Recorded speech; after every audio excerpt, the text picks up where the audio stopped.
ramadaankii qaaliga ahaa waana qaabilaye ramadaankii qaaliga ahaa waana qaabilaye wardadow qur-aankiyo wardiga qowlku ha ahaado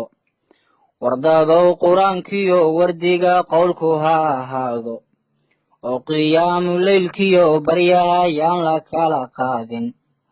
qofna waari maasuu ahaa qowlka nabigeenna ee si aad u khayr miirataan hoy isqaban qaash war qofkaan bishaa qaaliga qayb wax kaga reeban masna aan sakada quurinee qariyay maalkiisa qiyaamaha su'aal baa u taal aad u khira weyne khasaarahan aqiiq baa u dheer qoomamiya qiile qur-aankiyo axaadiista baa qeexisu noqon ilaahay hadduu kuu qadaray qaadashada soonka masna uu qudrada kuugu daray kala qorshaynteeda waa bilkaaga qayr badan waxaad qabatay oo leh waa bil uu qur-aankeennu degay oo qadari noole waa bil khadarku uu qayb ka yahay qaaliga ahaa waa bil khadarku uu qayb ka yahay qaaliga ahaaye waa bil uu qunfuli saaran yahay qolalka naareede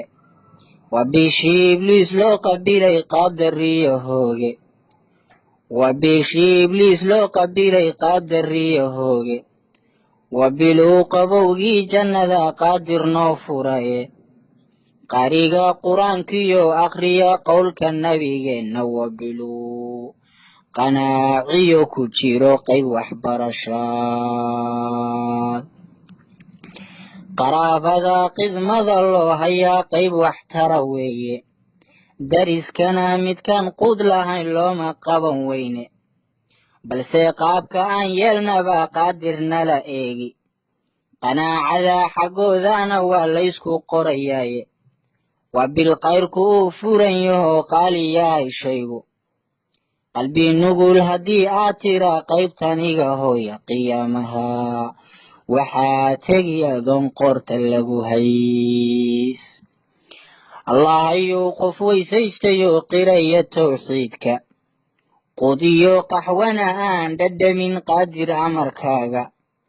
qaladkana ka haajirahayo qoomamadahaaya qiyaamana xusuusanee ku jira qowlka hayseejin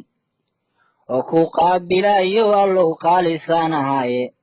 allahayow bisha qaaliga qayrka hayseejin allahayow